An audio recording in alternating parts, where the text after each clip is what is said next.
Hello everyone, मेरा नाम है शिवी और मैं आपके लिए लेकर आई हूँ लक्ष्मीकांत की 6th एडिशन की पॉलिटी सीरीज़, जिसमें हम ऑलरेडी अभी parts and schedules and articles of the constitution discuss कर चुके हैं। इंट्रोडक्टरी लेक्चर भी हमारा कंप्लीट हो चुका है। अगर आपने वो वीडियोस नहीं देखे हैं तो आप इस सीरीज़ को मेरे चैनल का नाम है शिवी सिंगल, उस पर जाके आप विज़िट कर सकते हैं प्लेलिस्ट पॉलिटी प्लेलिस्ट में। और इसके अलावा मैंने हिस्ट्री की, तमिलनाडु हिस्ट्री की पूरी एंशिएंट हिस्ट्री और मिडिवल हिस्ट्री की सीरीज़ भी, अगर आपको वो देखना है तो आप वो भी चेक कर सकते हैं। ठीक है, आज हम स्टार्ट करने वाले हैं salient features of the constitution. क्या क्या फीचर्स हैं हमारे कॉन्स्टिट्यूशन के, प्लस साथ में उनका क्या क्या क्रिटिसिज्म किया गया था उसके बारे में डिस्कस करेंगे। तो आइए स्टार्ट करते हैं salient features of the constitution. ठीक है, अब हमारा जो कॉन्स्टिट्यूशन है वो यूनिक है, उसके कंटेंट और स्पिरिट, क्योंकि हमारा जो कॉन्स्टिट्यूशन है उसमें बहुत सारी चीज़ें दूसरी कंट्रीज़ के जो अच्छे फीचर्स हैं वो हमारे कॉन्स्टिट्यूशन में रखे गए हैं। ठीक है, तो ये सारे अलग अलग बहुत सारे अच्छे फीचर्स हैं।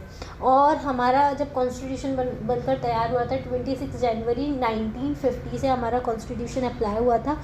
उसके बाद भी बहुत सारे नए नए अमेंडमेंट किए गए थे। जैसे क्या क्या चेंज किए गए, पहले तो सबसे बड़ा चेंज जो किया गया था वो 7th जो पार्ट 7 है उसको डिलीट कर दिया गया था। फिर 42nd, 44th, 73rd, 74th constitution amendment act हुआ, 97th कॉन्स्टिट्यूशन अमेंडमेंट हुआ, 101 कॉन्स्टिट्यूशन अमेंडमेंट हुआ। मैंने लास्ट लेक्चर में बताया था ये कॉन्स्टिट्यूशन अमेंडमेंट किससे रिलेटेड है।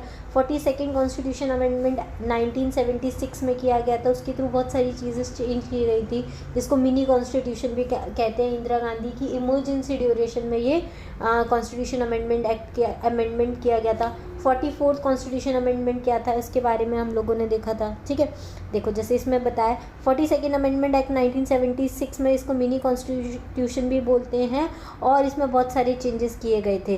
ठीक है, फिर एक केशवानंदा भारती केस आया था 1973 में, जिसमें सुप्रीम कोर्ट ने ये रूल किया था कि कॉन्स्टिट्यूएंट पावर जो है पार्लियामेंट के अंडर आर्टिकल 368 किससे रिलेटेड है, अमेंडमेंट से रिलेटेड है, जिसके इस आर्टिकल में लिखा हुआ है कि पार्लियामेंट कॉन्स्टिट्यूशन में जो लिखा हुआ है उसको अमेंड कर सकती है एक प्रोसेस के थ्रू।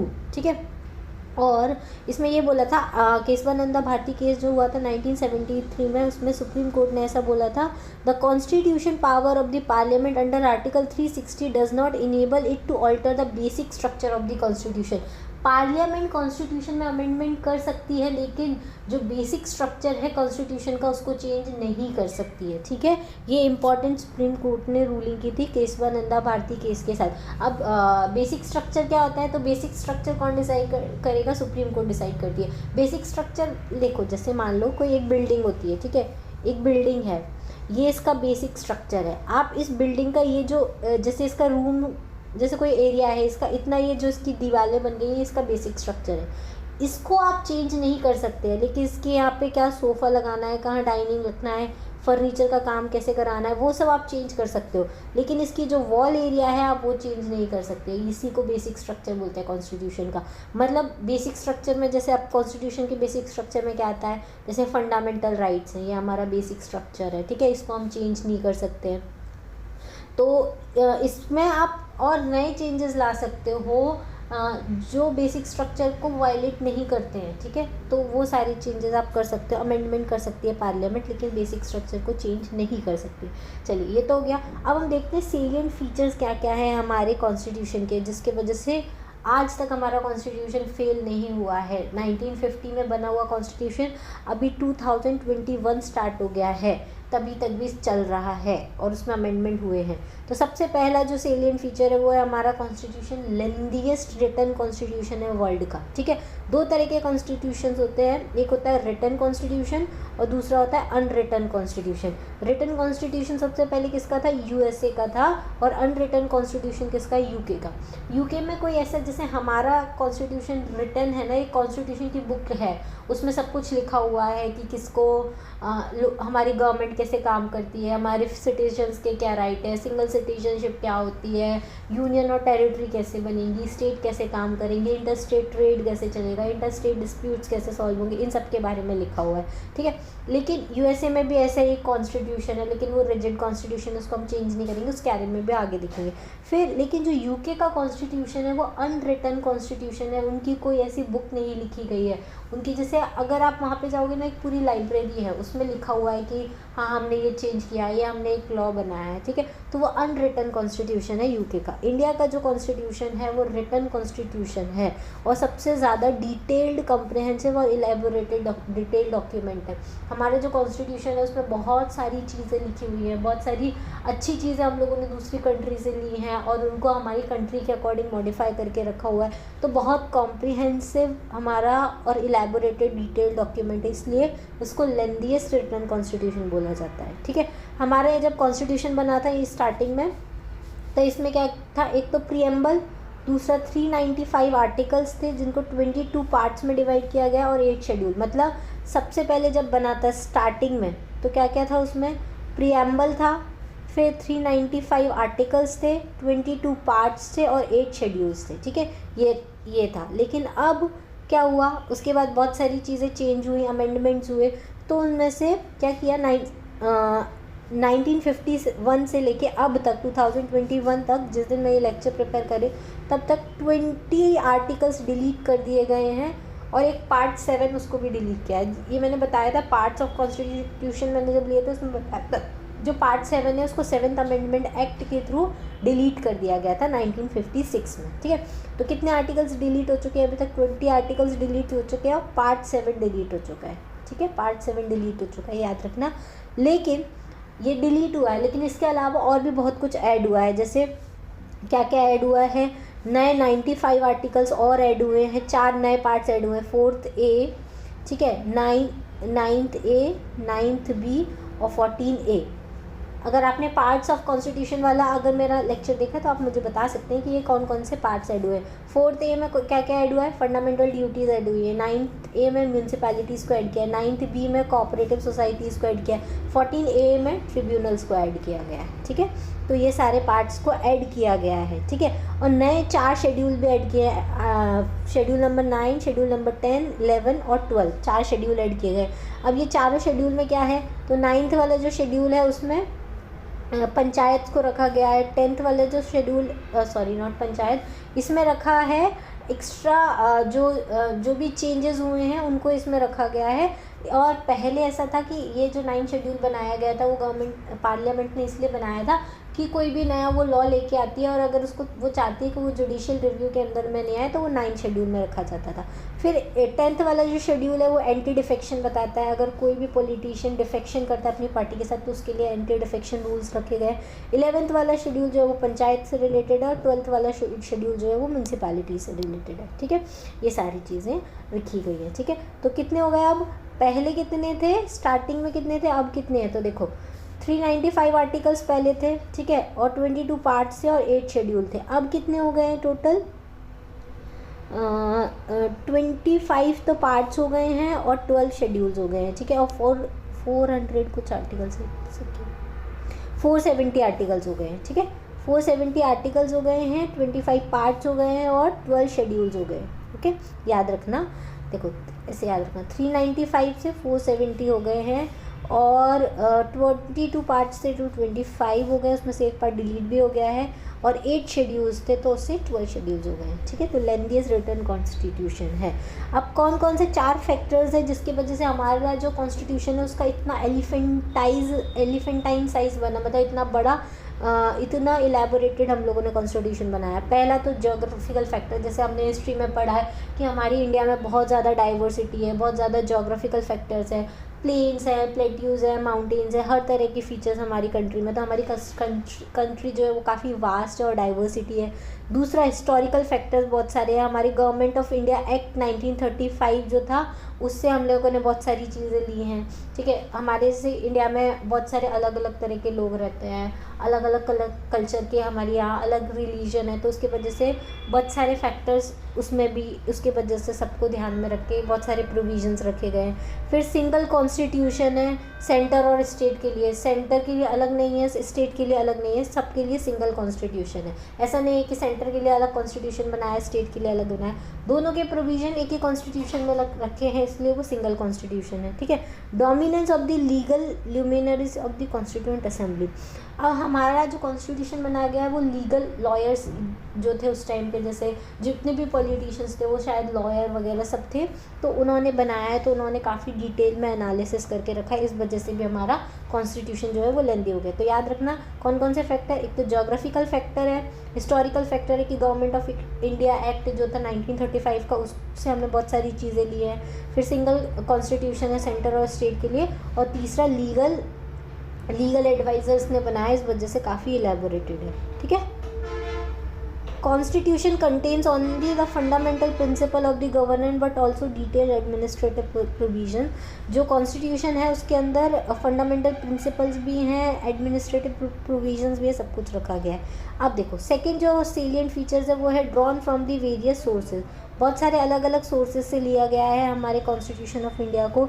इसमें क्या है, सबसे पहला जो सोर्स है वो तो है हमारा गवर्नमेंट ऑफ इंडिया एक्ट 1935, जिससे हमने बहुत सारी चीज़ें ली है। गवर्नमेंट ऑफ इंडिया एक्ट 1935 आया था जब हमारी कॉन्स्टिट्यूएंट असेंबली बनने वाली थी और हमारा कंट्री जब था इंडिपेंडेंट होने वाला था, तो ब्रिटिश गवर्नमेंट ने गवर्नमेंट ऑफ इंडिया एक्ट 1935 निकाला था, जिसमें बहुत सारे फीचर्स थे जो हमारे पॉलिटिशियंस उस टाइम पे जो फ्रीडम फाइटर्स थे उन्होंने जो डिमांड की थी उसके अकॉर्डिंग ये गवर्नमेंट ऑफ इंडिया एक्ट लेके आए थे, तो उसमें से हमने बहुत सारी फीचर्स लिए हुए हैं। ठीक है। अब ठीक है, और इसके अलावा अदर प्रोविज़न, जैसे बहुत सारे और प्रोविज़न जो हैं कॉन्स्टिट्यूशन से हमने अलग अलग कंट्री के कॉन्स्टिट्यूशन से लिए, जैसे कनाडा से लिया है, ऑस्ट्रेलिया से लिया है, जर्मनी से हमने इमरजेंसी प्रोविजंस लिए हैं, यूएसएसआर से भी हमने लिया है, फ्रांस है, साउथ अफ्रीका, जापान, इन सब से जो भी इंपॉर्टेंट अच्छे अच्छे फीचर्स थे वो हम लोगों ने इन कंट्रीज से लिए हैं। ठीक है। तो ये सारी इस वजह से वेरियस सोर्सेज से हमने लिया है। फिर blend of rigidity and flexibility. देखो हमारा जो कॉन्स्टिट्यूशन है वो रिजिड भी है प्लस फ्लेक्सिबल भी है। रिजिड मतलब बहुत सारी चीज़ें ऐसी हैं जिसमें हम चेंजेस नहीं कर सकते, जैसे बेसिक स्ट्रक्चर को हम चेंज नहीं कर सकते। फ्लेक्सिबिलिटी ये है कि हम जनरेशन के हिसाब से और डिमांड के हिसाब से हम उसमें अमेंडमेंट करके उसको चेंज कर सकते हैं, इसलिए वो फ्लेक्सिबल भी है। अब जो यूएसए का कॉन्स्टिट्यूशन है वो बहुत रिजिड है, मतलब उसमें चेंज करना बहुत मुश्किल है। ठीक है। जो लिखा है उसमें बहुत अर्जेंट में चेंज करना है, क्योंकि उसमें क्या होता है जितने 50 स्टेट्स हैं वहाँ से सब जगह से उसको पास कराना होता है, तो बहुत प्रॉब्लम आती है। और यूके का जो कॉन्स्टिट्यूशन है वो बहुत फ्लेक्सिबल है, उसमें जो लॉज बनाते हैं वो कौन बनाता है, पार्लियामेंट। तो पार्लियामेंट कभी भी उसको ऑल्टर कर सकती है। तो हमारा जो है हमारा दोनों का मिक्सचर है। ठीक है। यूएसए और यूके का कुछ प्रोविजंस हमने ऐसे लिए हैं जिसको हम स्पेशल मेजॉरिटी ऑफ पार्लियामेंट से अमेंड कर सकते हैं, 2/3 majority of the members of the each house present and voting. तो स्पेशल मेजॉरिटी से हम कुछ चीज़ों को अमेंड कर सकते हैं। कुछ प्रोविज़न जो है वो स्पेशल उसमें क्या कर सकते हैं हम, पार्लियामेंट तो अमेंड कर सकती है, उसकी स्पेशल मेजॉरिटी होनी चाहिए, plus half of the states जो है उनका रेटिफिकेशन भी ज़रूरी होता है। अगर स्टेट का इन्वॉल्वमेंट होता है तो वो काफ़ी रिजिड हो जाता है, जैसे कि जीएसटी पास कराना। जीएसटी पास कराने में हमारी जो गवर्नमेंट थी उसको काफ़ी प्रॉब्लम आई, क्योंकि सिर्फ पार्लियामेंट का काम होता तो वो कर लेती, लेकिन सिर्फ पार्लियामेंट के अंडर में नहीं था, सारे स्टेट का रेटिफिकेशन भी कराना ज़रूरी था, क्योंकि टैक्स रिजीम जो होता है वो सिर्फ सेंटर का नहीं होता है, स्टेट्स का रेवेन्यू भी टैक्स से जनरेट होता है। तो ये काफ़ी रिजिड प्रोविज़न है, तो ऐसे भी आप याद रख सकते हो कि कुछ तो ईजी होते हैं और कुछ जो होते हैं जैसे कि बाउंड्री ऑल्ट्रेशन करना है, जैसे जम्मू कश्मीर को अभी किया, जम्मू कश्मीर पहले स्टेट था उसको यूनियन टेरिटरी में डिवाइड कर दिया, आंध्र प्रदेश और तेलंगाना को डिवाइड कर दिया, तो इसमें ज़्यादा प्रॉब्लम नहीं आती, सिंपल मेजॉरिटी से ही पार्लियामेंट में लेजिस्लेटिव प्रोसेस से ये पास अमेंड हो जाता है। ठीक है। At the same time, some provisions of the constitution can be amended by simple majority of the parliament in the manner of the ordinary. Notably, these amendments do not come under the article 368.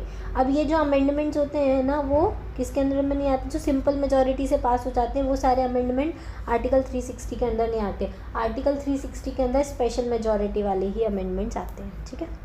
तो ये याद रखिएगा। Article जो 368 है उसमें दो type के amendments है, एक तो स्पेशल मेजॉरिटी, दूसरा special majority with half state ratification. ठीक है। तो आर्टिकल 360 में वो आता है, और सिंपल मेजॉरिटी वाला जो है वो आर्टिकल 368 में नहीं आता है। चौथा जो सेलिएंट फीचर है वो है federal system with unitary wise, मतलब हमारा जो इंडिया है वो कभी कभी वो हमेशा अधिकतर तो फेडरल फीचर्स दिखाता है, मतलब सेंटर अपनी गवर्नमेंट चलाती है, स्टेट अपनी गवर्नमेंट चलाती है, दोनों ज़्यादा इंटरफेरेंस नहीं होता है, दोनों का अपना चलता रहता है। लेकिन कभी कभी पूरा कंट्रोल जो होता है वो सेंटर के हाथ में आता है। ये कब होता है, जब नेशनल इमरजेंसी लगती है, तो उसमें स्टेट का गवर्नमेंट का कोई रोल नहीं रहता, फिर सेंटर जो होती है वो नए रूल्स एंड रेगुलेशन बनाती है, उसके हिसाब से काम करते हैं। तो हमारी जो फेडरल सिस्टम है और यूनिटरी वाइज है। अब फेडरल फीचर्स क्या है हमारी कंट्री के, जैसे हमारे यहाँ 2 गवर्नमेंट होती है, ठीक है, central government, state government. Power का डिवीजन क्या है, लेजिस्लेटिव, एग्जीक्यूटिव और जुडिशरी के बीच में पूरा रिटर्न कॉन्स्टिट्यूशन है, सेंटर को भी वही फॉलो करना है, स्टेट को भी वही फॉलो करना है। सुप्रीमेसी किसकी है, कॉन्स्टिट्यूशन की, जो कॉन्स्टिट्यूशन में लिखा है वही सुप्रीम है। रिजिडिटी ऑफ कॉन्स्टिट्यूशन, आप कॉन्स्टिट्यूशन को ऐसे नहीं कि कभी भी कोई भी आके चेंज कर देगा। इंडिपेंडेंट जुडिशरी है, जुडिशरी के ऊपर किसी का कंट्रोल नहीं होता, वो कॉन्स्टिट्यूशन के हिसाब से चलती है। बाईकैमरलिज्म है, मतलब 2 सदन होते हैं या 2 हाउस होते हैं, एक तो लोकसभा एक राज्यसभा, ठीक है। ऐसी स्टेट में भी होता है, किसी स्टेट में, बहुत सारे स्टेट्स ऐसे हैं जिसमें 2 हाउसेज हैं, बहुत सारे स्टेट्स ऐसे हैं जिसमें एक ही हाउस है, स्टेट लेजिस्लेटिव असेंबली और लेजिस्लेटिव काउंसिल। आप मुझे कमेंट बॉक्स में बताइए कि कितने हाउसेज में जिसमें लेजिस्लेटिव काउंसिल है। 7 स्टेट्स ऐसे हैं जिसमें लेजिस्लेटिव काउंसिल है। अभी एक कम हो गया है, वो कौन सा कम हुआ है वो भी आप मुझे बता सकते हैं। चलिए, अब यूनिटरी फीचर क्या है हमारे यहाँ, स्ट्रॉन्ग सेंटर है, सेंटर का पावर ज़्यादा है। सिंगल कॉन्स्टिट्यूशन है, सिंगल सिटीजनशिप है, ऐसा नहीं है कि कंट्री हमारे यहाँ सिर्फ एक ही सिटीजनशिप है कि हम इंडियन है, ऐसा नहीं होता है कि हम गुजराती हैं। हम अगर अमेरिका में जाए तो हम बोल सकते हैं कि हम गुजराती हमारी सिटीजनशिप नहीं है, हमारी एक ही सिटीजनशिप है कि हम इंडियन हैं, ठीक है। फ्लेक्सिबिलिटी होती है कॉन्स्टिट्यूशन की, इंटीग्रेटेड जुडिशरी है, ठीक है। ये सारे यूनिटरी फीचर्स में आते हैं। फिर आता है parliamentary form of government. Parliamentary form of government में क्या होता है कि हमारे यहाँ पे पार्लियामेंट के हिसाब से काम चलता है। पार्लियामेंट में होते हैं लोकसभा, राज्यसभा और प्रेसिडेंट, ठीक है। इनके हिसाब से हमारी गवर्नमेंट चलती है। और ये हमने जो पार्लियामेंट्री फॉर्म ऑफ गवर्नमेंट है वो हमने कहाँ से लिया है, ब्रिटेन से लिया है, ठीक है। Features of the parliament government of India. अच्छा, क्या क्या पार्लियामेंट्री फीचर्स है हमारे यहाँ पे, तो हमारे यहाँ पे नॉमिनल हेड है और रियल एग्जीक्यूटिव्स है। नॉमिनल हेड मतलब प्रेसिडेंट हमारा नॉमिनल हेड होते हैं, और रियल एग्जीक्यूटिव्स कौन होते हैं, पीएम सारे काम करते हैं। दूसरा, मेजॉरिटी पार्टी रूल है, जो भी इलेक्शन होते हैं उसमें जिसकी मेजॉरिटी आती है वो पार्टी रूल करती है। कलेक्टिव रिस्पॉन्सिबिलिटी होती है एग्जीक्यूटिव की टू द लेजिस्लेचर, ठीक है। जो भी इलेक्ट होकर आते हैं उनकी रिस्पॉन्सिबिलिटी होती है गवर्नमेंट के लिए। फिर membership of the ministers in the legislature, leadership of PM की लीडरशिप होती है, सीएम की लीडरशिप स्टेट में होती है, और जो लोअर हाउस होता है वो हमारा डिसॉल्व हो सकता है, ठीक है। ये सारी चीज़ें। हमारा जो इंडियन पार्लियामेंट्री सिस्टम है वो ब्रिटिश पैटर्न पे है, लेकिन उसमें भी इंडिया और ब्रिटेन में थोड़ा डिफरेंस है। इंडिया का जो हेड होता है वो इलेक्टेड हेड होता है, रिपब्लिक हेड होता है जिसको जनता चुनती है, जबकि ब्रिटेन का जो हेड होता है वो मोनार्कियल हेड है। आपने अभी भी सुना होगा, वहाँ पे मोनार्कियल हेड होता है, ठीक है। चलो, नेक्स्ट है synthesis of the parliamentary sovereignty and judicial supremacy. हमारे यहाँ पे जो है पार्लियामेंट सोवरन है, लेकिन वो जो लॉ बनाती है वो जुडिशियल रिव्यू के अंदर में आता है। अगर पार्लियामेंट कोई ऐसा लॉ बनाए जो हमारा कॉन्स्टिट्यूशन को फॉलो नहीं करता है, कॉन्स्टिट्यूशन को वायलेट करता है, तो जुडिशरी उसको उस लॉ को नल एंड वॉइड कर सकती है। ये हमारी इंडिया में प्रोविज़न रखा गया है कॉन्स्टिट्यूशन में, ठीक है। फिर 7th जो है वो है इंटीग्रेटेड एंड इंडिपेंडेंट जुडिशरी एकदम इंटीग्रेटेड है। इंटीग्रेटेड मतलब supreme court, high court, district court. अगर कोई डिस्ट्रिक्ट कोर्ट में केस लड़ रहा है, वो उससे सेटिस्फाई नहीं है तो वो हाई कोर्ट जा सकता है, हाई कोर्ट से नहीं है तो सुप्रीम कोर्ट। तो ये इंटीग्रेटेड जुडिशरी है, ठीक है। उसके बाद इंडिपेंडेंट है, उसका वो पार्लियामेंट या फिर जो हमारे पॉलिटिशियंस होते हैं उसके ऊपर वो जुडिशरी को अपने अंडर में कंट्रोल नहीं कर सकते, वो एकदम इंडिपेंडेंट है, ठीक है। फिर हमारे यहाँ फंडामेंटल राइट जो पार्ट 3 में रखे गए सिटीजन्स के लिए। हमारे ऐसे 7 फंडामेंटल राइट्स थे पहले, उसमें से एक फंडामेंटल राइट है उसको डिलीट कर दिया गया है। आर्टिकल 44 के कॉन्स्टिट्यूशन अमेंडमेंट एक्ट 1978 में उसको डिलीट कर दिया गया था।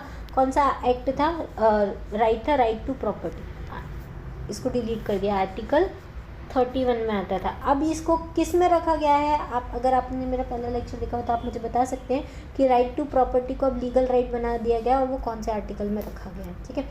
कितने फंडामेंटल राइट है? राइट टू इक्वालिटी है, राइट टू फ्रीडम है, राइट अगेंस्ट एक्सप्लॉइटेशन है, right to freedom of religion, अपना रिलीजन खुद फॉलो कर सकते हैं, कल्चरल एंड एजुकेशनल राइट्स हैं, राइट टू कॉन्स्टिट्यूशनल रेमेडीज़, अगर आपका फंडामेंटल राइट वायलेट हो रहा है या कोई उसको हनन कर रहा है तो उसके लिए आप डायरेक्टली सुप्रीम कोर्ट जा सकते हो, वो राइट टू कॉन्स्टिट्यूशनल रेमेडीज़ में लिखा हुआ है आर्टिकल 32। लेकिन नेशनल इमरजेंसी के टाइम पे सारे जो आर्टिकल्स होते हैं वो सस्पेंड हो जाते हैं, सिर्फ आर्टिकल 20 और 21 को छोड़ के, जो right to life and personal liberty है, और एक प्रोटेक्शन अगेंस्ट कन्वेक्शन, मतलब अगर इमरजेंसी भी लगी तो ऐसा नहीं कि कोई भी आपको पकड़ के जेल में डाल देगा बिना किसी रीज़न के, तो उसके लिए ये जो दो राइट है आर्टिकल 20 और आर्टिकल 21 ये कभी भी सस्पेंड नहीं होते। फिर DPSP directive principle of state policies, ये इसलिए है, इसको पार्ट 4 ऑफ कॉन्स्टिट्यूशन में रखा गया है। डायरेक्टिव प्रिंसिपल जो है वो आइडियाज़ देते हैं सोशल और इकोनॉमिक डेमोक्रेसी का, और जिससे ये उन सारी चीज़ों को बताते हैं जिसके ऊपर फ्यूचर में गवर्नमेंट क्या कर सकती है, अपनी स्कीम्स लेकर आ सकती है, नए लॉज बना सकती है, उन सब के ऊपर मतलब डायरेक्शन है स्टेट के लिए। ठीक है, फिर आती है हमारी फंडामेंटल ड्यूटीज़। ये 42nd कॉन्स्टिट्यूशन अमेंडमेंट एक्ट जो हुआ था 1976 में, उसके थ्रू ऐड की गई थी। पार्ट 4A में इनको रखा गया है और आर्टिकल 51A में रखा गया है। स्टार्टिंग में 10 फंडामेंटल ड्यूटीज़ को लिया गया था, बाद में एक और 11 फंडामेंटल ड्यूटीज़ ऐड की गई थी 86 कॉन्स्टिट्यूशन अमेंडमेंट एक्ट के थ्रू 2002 में। फिर सेक्युलर स्टेट में क्या था, हमारा जो कंट्री है वो किसी पर्टिकुलर रिलीजन को प्रमोट नहीं कर सकता है। हमारे यहाँ पे सारे रिलीजन क्या होते हैं, इक्वल होते हैं। ठीक है, तो हमारा सेक्युलर स्टेट है। और ये जो सेक्युलर वर्ड है वो 42nd कॉन्स्टिट्यूशन अमेंडमेंट एक्ट के थ्रू 1976 में ऐड किया गया था। देखो सारे right to freedom of religion है, फिर बहुत सारे और भी आर्टिकल जो है वो DPSP में रखे गए हैं जो हमको रिलीजन का फ्रीडम देते हैं। तो हमारी कंट्री कैसी है, सेक्युलर कंट्री है। फिर है यूनिवर्सल एडल्ट फ्रेंचाइज, कोई भी इंसान अगर वो 18 ईयर्स का है तो वो राइट, उसको वोट करने का राइट है, चाहे वो किसी भी रिलीजन का हो, चाहे वो किसी भी कास्ट का हो, चाहे वो कोई भी जेंडर हो, चाहे वो कोई भी रेस हो, चाहे वो काला हो चाहे गोरा हो, अगर उसे वो 18 ईयर्स का है तो वो वोट कर सकता है। ऐसा हमारे कॉन्स्टिट्यूशन में हमको राइट दिया गया है। स्टार्टिंग में जो ये एज थी वो 21 ईयर थी, अब उसकी जो एज है वो हो गई है 18 ईयर्स। कॉन्स्टिट्यूशन अमेंडमेंट एक्ट के through 61st constitution amendment act हुआ था 1988 में, जिसमें उसकी एज को डिक्रीज़ करके कितना कर दिया गया है, 18 ईयर्स कर दिया गया है। ठीक है, फिर आती है सिंगल सिटीजनशिप का कॉन्सेप्ट आता है हमारे यहाँ। सिंगल सिटीजनशिप मतलब हमारी इंडिया में एक ही सिटीजन है कि हम इंडियन है, जबकि USA में क्या होता है, हर पर्सन वो सिर्फ USA का सिटीजन, वहाँ पे डुअल सिटीजनशिप है कि USA में अगर आप जा रहे हो तो एक तो आपके पास USA कंट्री की सिटीजनशिप है, प्लस आप कौन से स्टेट में रह रहे हो उसकी सिटीजनशिप होती है। लेकिन हमारी इंडिया में सिंगल सिटीजनशिप है कि हम सिर्फ इंडियंस हैं। ठीक है, इसके अलावा और कोई सिटीजनशिप हमारे पास नहीं होती है। इंडिपेंडेंट बॉडीज़, हमारे यहाँ पे बहुत सारी इंडिपेंडेंट बॉडीज़ है जिनके ऊपर कोई किसी का कंट्रोल नहीं होता है। ठीक है, सेंट्रल कुछ इंडिपेंडेंट बॉडीज़ जो है मतलब Indian Constitution not only provide legislative, executive and judicial organs of the government but also establish certain independent bodies की अगर कभी लेजिस्लेटिव गलत काम करे, एग्जीक्यूटिव गलत काम करे, जुडिशियरी गलत काम करे तो उनका चेक एंड बैलेंस करने के लिए भी इंडिपेंडेंट बॉडीज़ को रखा गया है। जैसे इलेक्शन कमीशन ऑफ इंडिया, ये क्या कराती है, फ्री एंड फेयर इलेक्शन कराती है किस के, पार्लियामेंट के कराती है, स्टेट लेजिस्लेचर का कराती है, प्रेसिडेंट का कराती है और वाइस प्रेसिडेंट का कराती है। ठीक है, फिर कंट्रोलर एंड ऑडिटर जनरल जो होता है वो क्या करती है, ऑडिट करता है अकाउंट का सेंट्रल और स्टेट गवर्नमेंट का। ठीक है, फिर क्या करती है, ये गार्जियन ऑफ पब्लिक पर्स होता है। फिर यूपीएससी क्या करती है, सारे एग्ज़ाम्स कंडक्ट कराती है, ऑल इंडिया सर्विसेज के, ये सारी चीज़ें होती हैं। ठीक है, फिर state public service commission same चीज़, ये भी इंडिपेंडेंट बॉडी है। तो ये सारी इंडिपेंडेंट बॉडी है। ये इंडिपेंडेंट बॉडी दो provision like security of tenure, fixed service होती है, expenses being charge on the consolidated fund of India, इन सब से आता है। चलो नेक्स्ट है हमारा इमरजेंसी प्रोविजंस।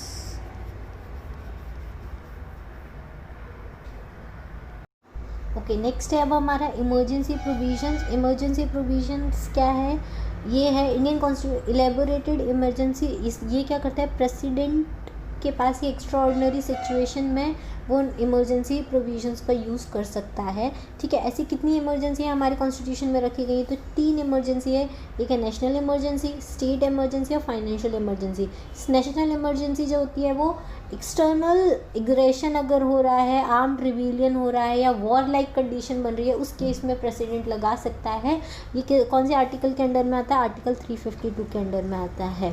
ठीक है, दूसरी जो इमरजेंसी होती है वो स्टेट इमरजेंसी या प्रेसिडेंट रूल जिसको बोलते हैं। अगर कॉन्स्टिट्यूशनल मशीनरी जो है स्टेट में वो फेल हो जाती है तो ये प्रेसिडेंट रूल लगाया जाता है। आर्टिकल 356 के अंदर में ये आता है। ठीक है, फिर उसके बाद होता है एक सेकेंड, इसमें दो तरह के प्रेसिडेंट रूल होते हैं। एक तो कॉन्स्टिट्यूशन मशीनरी जो स्टेट की वो फेल हो गई है, तब आर्टिकल 356 के अंडर प्रेसिडेंट रूल लगाया जाता है। दूसरा, failure to comply with the direction of the centre, मतलब कोई स्टेट ऐसा है जो सेंटर की डायरेक्शंस को फॉलो नहीं कर रहा है, उसको फॉलो करने में फेल हो गया है, उस केस में भी एक इमरजेंसी लगाई जा सकती है। उसको बोलते हैं प्रेसिडेंट रूल लगाया जा सकता है, जिसमें आर्टिकल 365 के अंदर में आता है। ठीक है, तीसरी इमरजेंसी होती है वो फाइनेंशियल इमरजेंसी जो होती है वो अगर कोई फाइनेंशियली अनस्टेबिलिटी क्रिएट हो जाती है तो उस केस में आर्टिकल 360 के थ्रू हम फाइनेंशियल इमरजेंसी लगा सकते हैं। ठीक है, फिर आता है हमारा 3 टायर गवर्नमेंट। तो हमारे यहाँ पे 3 टायर गवर्नमेंट है, पहले सेंट्रल है, फिर स्टेट है, फिर लोकल गवर्नमेंट्स आती हैं, जिसमें पंचायत और म्यूनसिपैलिटीज़ को आती हैं वो। तो 3 टायर गवर्नमेंट है। 73rd अमेंडमेंट एक्ट 1992 के थ्रू पंचायत को ऐड किया गया था, जिसको नया पार्ट ऐड किया था, पार्ट 9 उसमें रखा गया है, और एक नया शेड्यूल ऐड किया है, शेड्यूल 11 उसमें रखा गया है। फिर 74th अमेंडमेंट एक्ट 1992 का, जिसमें म्यूनसिपैलिटीज़ को ऐड किया गया है पार्ट 9A में और शेड्यूल नंबर 12 में। ठीक है, फिर आती हैं कोऑपरेटिव सोसाइटीज़। इनको ये पहले DPSP का पार्ट थी जो आर्टिकल 43 में आती हैं। ठीक है, 43B में आती हैं। 97th कॉन्स्टिट्यूशन अमेंडमेंट एक्ट के थ्रू 2011 में इनको कॉन्स्टिट्यूशनल स्टेटस दिया गया था। इसमें क्या होता है, लोगों को राइट दिया जाता है कि आप कोऑपरेटिव सोसाइटीज़ फॉर्म कर सकते हो under article 19। New directive principle article 43B के अंडर में, और पार्ट 9B को ऐड किया गया है इस आर्टिकल के थ्रू। ठीक है, चलिए ठीक है, अब है criticism of the constitution. Criticism start करने के पहले हम एक बार और सेलिएंट फीचर्स को रिवाइज कर लेते हैं। कौन कौन से सेलिएंट फीचर्स हमने पढ़े? तो पहले तो हमने पढ़ा लेंथीएस्ट रिटन कॉन्स्टिट्यूशन, कि हमारा कॉन्स्टिट्यूशन पूरा रिटन है, उसमें सब कुछ लिखा हुआ है, एलैबोरेटेड और डिटेल डॉक्यूमेंट है। ठीक है, USA का रिटन है, UK का अनरिटन है, ये चीज़ याद रखिएगा। ठीक है, 9 और स्टार्टिंग में जब हमारा कॉन्स्टिट्यूशन बना था तो उसमें 395 आर्टिकल्स थे, 22 पार्ट्स थे और 8 शेड्यूल है। अब कितना है? 470 आर्टिकल्स हैं। ठीक है, 25 पार्ट्स हैं और 12 शेड्यूल्स हैं। कौन कौन से 4 नए पार्ट्स ऐड किए थे और कौन सा पार्ट डिलीट किया था, मैंने अभी बताया थोड़ी देर पहले लेक्चर में। आपको रिकॉल करना, मेरे कमेंट बॉक्स में लिखकर बताइएगा। ठीक है, इसी वीडियो के। फिर दूसरा हमने पढ़ा था कि बहुत सारे वेरियस रिसोर्सेज से हमने कॉन्स्टिट्यूशन के प्रोविजन लिए, जैसे फंडामेंटल राइट है, फंडामेंटल ड्यूटीज़ हैं, पार्लियामेंट्री फॉर्म ऑफ गवर्नमेंट है, ये सारे अलग अलग हमने अलग अलग सोर्सेज से लिए। जैसे पार्लियामेंट्री फॉर्म ऑफ गवर्नमेंट हमने ब्रिटेन से लिया है, फंडामेंटल राइट्स जो है वो हमने USA से लिए हैं, फिर फंडामेंटल ड्यूटीज़ जो है वो आयरिश कॉन्स्टिट्यूशन में से लिया है, प्रेसिडेंट का इलेक्शन कैसे होगा, ठीक है, सुप्रीम कोर्ट में जो इंटीग्रेटेड चीज़ है, ये सारी चीज़ें हमने कहीं ना कहीं से ली है। मतलब जो अच्छी चीज़ें हैं वो हम लोगों ने उठा के अपने कॉन्स्टिट्यूशन में अपनी कंट्री के हिसाब से मॉडिफाई करके लिखी है। बोरोड कॉन्स्टिट्यूशन, क्रिटिसिज्म हमें भी अभी देखेंगे तो उसमें हम देखेंगे बोरोड कॉन्स्टिट्यूशन बोला जाता है, लेकिन हमारे जो कॉन्स्टिट्यूएंट असेंबली थी उन्होंने हर कंट्री के कॉन्स्टिट्यूशन को एनालाइज किया और उनकी जो बेस्ट चीज़ें थी जो हमारी कंट्री के लिए सुटेबल थी उनको हमारी कंट्री के हिसाब से मॉडिफाई करके हमारे कॉन्स्टिट्यूशन में रखा गया है। ठीक है, blend of rigidity and flexibility, हमारा जो कॉन्स्टिट्यूशन है वो रिजिड भी है और फ्लेक्सिबल भी है। कैसे? हमने देखा था कि कुछ प्रोविजंस जो होते हैं वो स्पेशल मेजॉरिटी के साथ अमेंड किए जा सकते हैं, जिसमें 2/3 दो तरह की मेजॉरिटी पड़ी थी। एक तो simple 2/3 majority of the parliament में जितने लोग प्रेजेंट है और वोटिंग, दूसरा हमने पढ़ा था 2/3 मेजॉरिटी तो चाहिए, प्लस हाफ स्टेट का रेक्टिफिकेशन चाहिए, जो हमने जीएसटी के बारे में पढ़ा था। ये तो रिजिड फीचर्स हो गए। फ्लेक्सिबिलिटी मतलब सिंपल मेजॉरिटी से भी अगर हम कुछ लॉ पास करना चाहते हैं, अमेंडमेंट करना चाहते हैं, तो हम वो कर सकते हैं। लेकिन जो सिंपल मेजॉरिटी से पास किया गया अमेंडमेंट होता है वो आर्टिकल 368 में नहीं आता है। आर्टिकल 368 का एक अलग से हमारा वीडियो आएगा कॉन्स्टिट्यूशन अमेंडमेंट एक्ट का। लेकिन इसके लिए अभी याद रखिए कि 2 मेन उसमें अमेंडमेंट होते हैं, एक 2/3 वाला एंड एक होता है 2/3 + 1/2, मतलब half of the states and 2/3 majority of the parliament. फिर आता है फेडरल सिस्टम विथ यूनिटरी बायस। हमारा जो कॉन्स्टिट्यूशन है वो क्वाज़ाई फेडरल है, मतलब उसमें कुछ फेडरल फीचर्स भी है और कुछ यूनिटरी फीचर्स भी है। फेडरल फीचर्स में हमने देखे थे क्या क्या है। पहले तो 2 फॉर्म ऑफ गवर्नमेंट है, ठीक है। पावर का डिवीजन है, legislative power, executive power, judiciary power. पूरा रिटर्न कॉन्स्टिट्यूशन है, कॉन्स्टिट्यूशन की सुप्रीमेसी है। जो जुडिशरी होती है वो भी अगर पार्लियामेंट कोई लॉ बनाती है उसको किसके हिसाब से चेक करती है, कॉन्स्टिट्यूशन के हिसाब से करती है, इसलिए सुप्रीमेसी है। फिर रिजिडिटी है, कॉन्स्टिट्यूशन हमारा रिजिड है, जुडिशरी इंडिपेंडेंट है। उसके बाद यूनिटरी फीचर में देखा था कि हमारा जो सेंटर होता है वो स्ट्रॉन्ग सेंटर है, ठीक है। सिंगल सिटीजनशिप है, सिंगल कॉन्स्टिट्यूशन है, कॉन्स्टिट्यूशन में फ्लेक्सिबिलिटी है, इंटीग्रेटेड जुडिशरी है। ये सारे हमारे यूनिटरी फीचर्स में आते हैं, ठीक है। अच्छा, और अलग अलग लोगों ने इनको अलग अलग चीज़ भी बोला था, जैसे क्वाज़ाई फेडरल किसने बोला था, केसी वियरे ने बोला था, ठीक है। अभी हमने पढ़ा बार्गेनिंग फेडरलिज्म मॉरिस जॉन्स ने पढ़ा था, और कोऑपरेटिव फेडरलिज्म ग्रैनविल ऑस्टिन ने बोला था, ठीक है। ये सारी चीज़ें आप याद रखिएगा। पार्लियामेंट्री फॉर्म ऑफ गवर्नमेंट है, लेकिन जो हमारा हेड होता है वो इलेक्टेड हेड होता है। ब्रिटेन की गवर्नमेंट से कैसे अलग है, ब्रिटेन में जो पार्लियामेंट्री फॉर्म ऑफ गवर्नमेंट है उसका जो हेड होता है वो मोनार्कियल हेड होता है, ठीक है। अब हमारे यहाँ पे कौन कौन से पार्लियामेंट्री गवर्नमेंट के फीचर्स हैं, तो हमने अभी देखा था नॉमिनल रियल एग्जीक्यूटिव हेड होता है, मेजॉरिटी पार्टी रूल है, कलेक्टिव रिस्पॉन्सिबिलिटी होती है, मिनिस्टर्स जो होते हैं वो लेजिस्लेचर का काम करते हैं, पीएम लीडर होता है, सीएम लीडर होता है स्टेट्स में। लोकसभा जो होता है, लोअर हाउस जो होता है वो डिसॉल्व हो सकता है, लेकिन राज्यसभा जो होता है वो परमानेंट हाउस होता है। अब synthesis of parliament sovereignty and judicial supremacy. देखो पार्लियामेंट क्या करती है, मेन लॉ बनाने का काम करती है, ठीक है। जो लेजिस्लेचर होता है वो लॉ बनाते हैं। अब उन लॉ को की वैलिडिटी कौन चेक करता है, जुडिशियल चेक करता है, मतलब जुडिशरी चेक करती है कि ये जो लॉ बनाया है पार्लियामेंट में वो कॉन्स्टिट्यूशन के हिसाब से है या नहीं। अगर वो कॉन्स्टिट्यूशन के हिसाब से नहीं होता है तो उसको नल एंड वॉइड करने का काम कौन करती है, जुडिशियल सुप्रीमेसी करती है, ठीक है। इसको ड्यू प्रोसेस ऑफ लॉ भी बोलते हैं। ड्यू प्रोसेस ऑफ लॉ मतलब होता है लॉ बनाना प्लस उसका जुडिशियल रिव्यू करना, ये ड्यू प्रोसेस ऑफ लॉ में आता है। ये अमेरिका से हम लोगों ने लिया है। फिर इंटीग्रेटेड और इंडिपेंडेंट जुडिशरी है भाई, सुप्रीम कोर्ट, हाई कोर्ट और डिस्ट्रिक्ट कोर्ट, और उसके नीचे भी कोर्ट्स जो आते हैं, सेशन कोर्ट्स वगैरह। फंडामेंटल राइट्स हमने देखे थे कि हमारे 7 फंडामेंटल राइट्स थे, जिसमें से एक फंडामेंटल राइट को डिलीट कर दिया गया है। कौन से अमेंडमेंट में उसको डिलीट किया गया था और कहाँ पर उसको रखा गया है ये बताइएगा। Directive principle of state policy article 36 से लेके 51 तक है, ठीक है, जो स्टेट को डायरेक्शंस देती हैं। फंडामेंटल ड्यूटीज़ जो हमने 44 सेकेंड कॉन्स्टिट्यूशन अमेंडमेंट एक्ट के थ्रू ऐड की गई है 1976 से, पार्ट 4A में। फिर सेक्युलर स्टेट है कि सारे रिलीजन को हमारे यहाँ पे जो किसी एक पर्टिकुलर रिलीजन को हमारा जो स्टेट और कंट्री जो होती है वो प्रमोट नहीं करती है, सारे रिलीजन के लिए न्यूट्रल है, कोई डिस्क्रिमिनेशन नहीं हो सकता है रिलीजन के बेसिस पे, उसके बारे में है, ठीक है। फिर यूनिवर्सल एडल्ट फ्रेंचाइजी मतलब कोई भी 18 ईयर से ऊपर का है तो वो वोट कर सकता है, चाहे वो मेल हो, चाहे वो फीमेल हो, चाहे वो किसी भी कास्ट का हो, चाहे वो किसी भी रिलीजन का हो। स्टार्टिंग में एज जो 21 ईयर्स थी अब 18 ईयर्स हो गई है, ठीक है। सिंगल सिटीजनशिप है, सब इंडियंस है, कोई भी गुजराती पंजाबी ऐसे नहीं होता है, सब इंडियन बोले जाएंगे आउट ऑफ इंडिया, ठीक है। इंडिपेंडेंट बॉडीज़ हमारे यहाँ पे इंडिपेंडेंट बॉडीज़ कौन कौन सी है, इलेक्शन कमीशन ऑफ इंडिया है, कंट्रोलर एंड ऑडिटर जनरल है, यूपीएससी है और स्टेट पीसीएससी। ये चारों जो है वो हमारी इंडिपेंडेंट बॉडीज़ हैं जो गवर्नमेंट को चेक एंड बैलेंस करने का काम करती है। इमरजेंसी प्रोविजन तो 3 इमरजेंसी है, नेशनल इमरजेंसी, स्टेट इमरजेंसी और फाइनेंशियल इमरजेंसी। नेशनल इमरजेंसी और स्टेट इमरजेंसी लग चुकी है, लेकिन फाइनेंशियल इमरजेंसी अभी तक नहीं लगी हुई है। इसके बारे में हम डिटेल में इमरजेंसी वाले चैप्टर में डिस्कस करें। 3 टायर गवर्नमेंट है हमारे यहाँ पे, एक तो सेंट्रल की गवर्नमेंट होती है, स्टेट गवर्नमेंट होती है, एक पंचायती राज होता है, ठीक है, लोकल लेवल गवर्नमेंट बोलते हैं इसको। कोऑपरेटिव सोसाइटीज़ बना सकते हैं 97 कॉन्स्टिट्यूशन अमेंडमेंट एक्ट 2011 के अकॉर्डिंग। इसको आर्टिकल 19 में इसका प्रोविज़न दिया गया है और आर्टिकल 43B जो DPSP है उसमें भी इसका प्रोविज़न दिया गया है।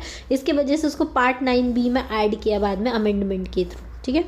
चलिए, क्रिटिसिज्म ऑफ द कॉन्स्टिट्यूशन। अब ये तो हमारा कॉन्स्टिट्यूशन के सेलिएंट फीचर्स थे। अब इनका क्रिटिसिज्म क्यों किया जाता है, देखो पहला क्रिटिसिज्म है बोरोड कॉन्स्टिट्यूशन है, बहुत सारे अलग अलग कंट्री से हमने चीज़ें उठा के अपने कॉन्स्टिट्यूशन में रख लिए, ये क्रिटिसिज्म है। बट ये मेरे हिसाब से ये एक सही क्रिटिसिज्म नहीं है, क्योंकि हमारी कंट्री में हमने जो भी चीज़ें बोरो की हैं वो सब कुछ मॉडिफाई करके हमारी कंट्री की पब्लिक के हिसाब से, हमारी जोग्राफिकल फीचर्स के हिसाब से, हमारी रिलीजियस वैल्यू के हिसाब से, लोगों के हिसाब से उन चीज़ों को मॉडिफाई किया गया है। Carbon copy of the 1935 act. अब हमारा जो 1935 का एक्ट आया था उसमें उससे हमने बहुत सारी चीज़ें ली हैं, जैसे 3 लिस्ट जो होती है, union list, state list, federal list, residuary power, ये सब कुछ हमने गवर्नमेंट ऑफ इंडिया एक्ट 1935 से लिए, इसलिए इसको क्या बोलते हैं, बोलते हैं कि कार्बन कॉपी है 1935 एक्ट का। फिर अन इंडियन और एंटी इंडियन बोला जाता है। अन इंडियन एंटी इंडियन क्यों है, क्योंकि it does not reflect the political tradition and spirit of India, India की स्पिरिट को नहीं बताता है, लेकिन ऐसा नहीं, ये भी गलत है। फिर अन गांधीयन कॉन्स्टिट्यूशन है, मतलब गांधी जी तो थे ही नहीं इस कॉन्स्टिट्यूशन बनाने में, ठीक है, क्रिटिक्स ऐसा बोलते हैं। और महात्मा गांधी की फ़िलॉसफी और आइडियाज़ को भी ज़्यादा यूज़ नहीं किया गया, जबकि वो फादर ऑफ नेशंस थे, ठीक है। एलिफेंटाइन साइज़ है, मतलब बहुत बड़ा है, इतना बड़ा कोई कॉन्स्टिट्यूशन होता है क्या, ऐसा बोलता था, बहुत ज़्यादा बल्कि है, ठीक है। ब्रिटिश गवर्नमेंट का देखो, वो तो अपने हिसाब से चीज़ें चेंज करते हैं। यूएसए का गवर्नमेंट का कॉन्स्टिट्यूशन देखो बहुत छोटा सा है, ठीक है, 7 दिन में आप उसको पढ़ सकते हो। फिर पैराडाइज ऑफ द लॉयर, मतलब सिर्फ लॉयर्स ही थे कॉन्स्टिट्यूशन असेंबली में, ज़्यादा से ज़्यादा लॉयर थे और उन्होंने अपने हिसाब से लिखा, और उसके अलावा और अधिक प्रोफेशन के लोग नहीं थे, इसलिए जो आइवर जेनिंग्स थे उन्होंने इसको लॉयर्स पैराडाइज बोला है, ठीक है, तो ये याद रखिएगा, ठीक है। तो ये सारी चीज़ें हम लोगों ने देखी, ये मैंने parts, important articles and schedules of the constitution का एक सेपरेट वीडियो बनाया है, अगर आपने वो नहीं देखा है तो आप प्लेलिस्ट में जाकर देख सकते हैं, ठीक है। तो चलिए, ये हो गया हमारा salient features of the constitution. Next lecture में हम प्रीएम्बल ऑफ द कॉन्स्टिट्यूशन को देखेंगे। अगर ये लेक्चर आपके लिए बेनिफिशियल है, आपको समझ में आया, आपको हेल्पफुल लगा है, तो प्लीज़ लेक्चर को शेयर कीजिए अपने फ्रेंड्स के साथ और सब्सक्राइब कीजिए। Thanks for watching.